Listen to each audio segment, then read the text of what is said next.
What actually makes a good watch good? A handful of people have put that exact question to me lately, and honestly, it is a completely fair thing to ask. We toss around the labels, good and bad, without ever really stopping to unpack why we landed on that verdict in the first place. So in this video, I want to hand you the 10 biggest signs to watch for when you are trying to figure out whether a watch is good or not. And stick with me right to the 10th one, because it is the single most important factor of them all, and it is the one that quietly overrules every spec sheet you will ever read. Now, before anything else, let me get one thing straight.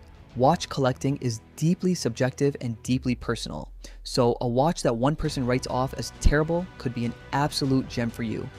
And significant. These are simply the 10 general signals worth looking for when you are sizing up a watch. And as someone who grew up in Switzerland with our watchmaking heritage and savoir-faire practically running through my veins, believe me, I have opinions on all of this, but the joy is in figuring out your own taste. Before we dive in, make sure to subscribe if you enjoy this kind of breakdown, and if you are serious about taking your watch game to the next level, come and join our community of timekeepers to unlock a whole range of exclusive perks, videos, and gifts by signing up for the Timekeepers Club, the Timekeepers Lounge, or for the more serious collectors and watch enthusiasts among you, the Timekeepers Privé membership. Right, with all of that said, let us dive into the first sign. The first thing to look at is the movement. The movement is essentially the beating heart of any watch. It is whatever mechanism sits inside and provides the power and function to keep the whole thing running. There are countless variations of movements out there, but the overwhelming majority fall into one of two families: mechanical or quartz. Quartz is a straightforward one to grasp. These are the watches with a battery inside, and that battery feeds power to a clever little system built around a quartz crystal, which delivers remarkably precise timekeeping. On the flip side, you have mechanical watches. A mechanical piece is usually driven either by a hand winding mechanism or by a weighted rotor spinning in the back of the case that winds itself as you move around and go about your day. With either flavor of mechanical though, the watch will actually grind to a halt and freeze in place if you forget to wind it or leave it sitting unworn for a few days.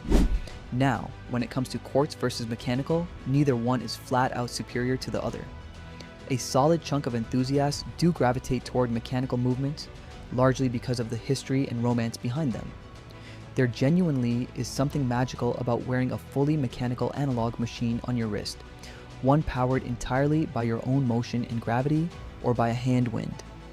The funny irony here is that quartz actually keeps far better time than most mechanical movements ever will. But again, plenty of enthusiasts still lean mechanical purely for the craftsmanship and heritage wrapped up in it. So this is not me saying a good watch has to be mechanical, but it is fair to say that a lot of higher end pieces, and the ones enthusiasts tend to chase, are indeed mechanical. The second sign to look for is the quality of the materials.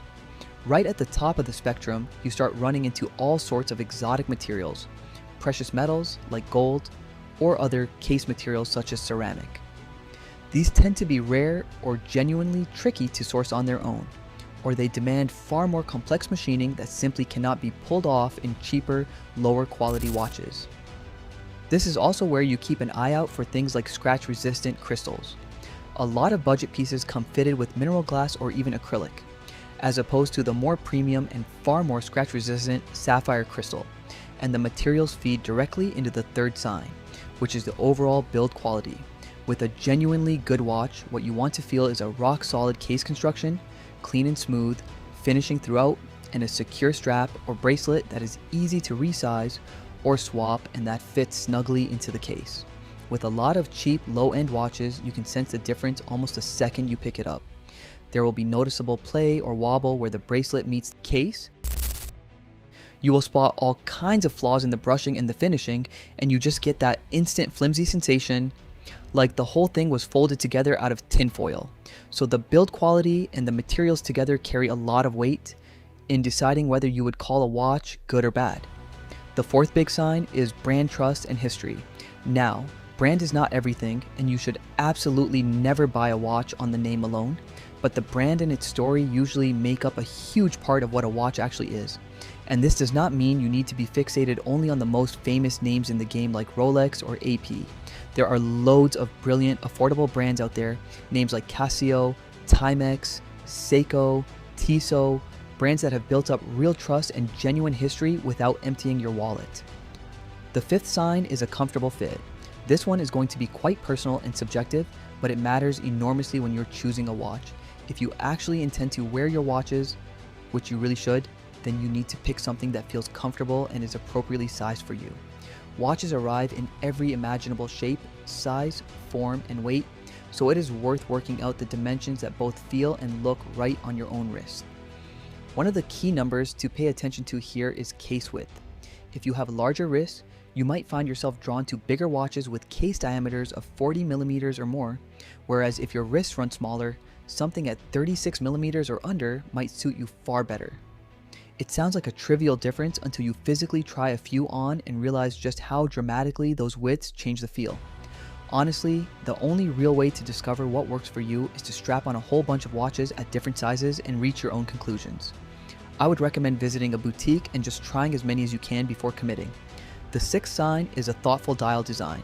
This one, again, leans a little subjective, but there are certain watches out there and you truly know them the moment you lay eyes on them, where the dial just looks like a complete mess. It is hard to read, it feels unbalanced, and there are a dozen random elements all fighting for your attention at once. A well-considered dial simply makes sense the instant you see it, and it usually carries one clean theme or identity without trying to cram in too much. You might have extra elements on there, like a date window or other complications, and those are totally welcome. They add a great deal to a watch when they are integrated thoughtfully into the overall design.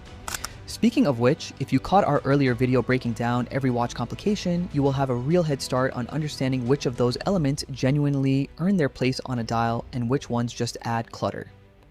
The seventh sign to look for is versatility. Now, there are certainly watches you might buy for one very specific scenario, but broadly speaking, a good watch is one you can wear across a whole variety of settings. It can be dressed up or dressed down depending on where you find yourself without ever looking wildly out of place. And yes, there is absolutely a time and a place for a hardcore sports watch or a dedicated dress piece you would only ever pair with a suit, but when we are describing a genuinely solid all-rounder, it is one that flexes comfortably across different occasions. I have a watch I use for tennis that is rugged enough to take a beating, yet still looks elegant enough for a night out with a jacket. And that kind of range is exactly what versatility is about. The eighth sign is a practical, tactical one, and that is water resistance. Anything rated under 100 meters is something you will need to treat with a bit more caution.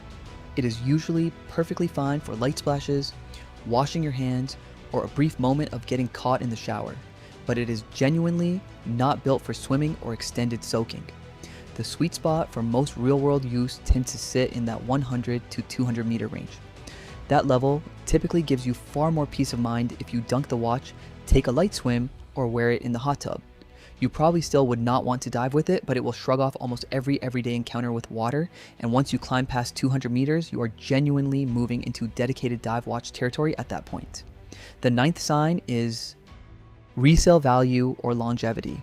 Now, I do not think you should be buying watches purely as an investment, expecting them to hold or climb in value over time. That is really only the reality for the very high-end pieces with severely limited supply.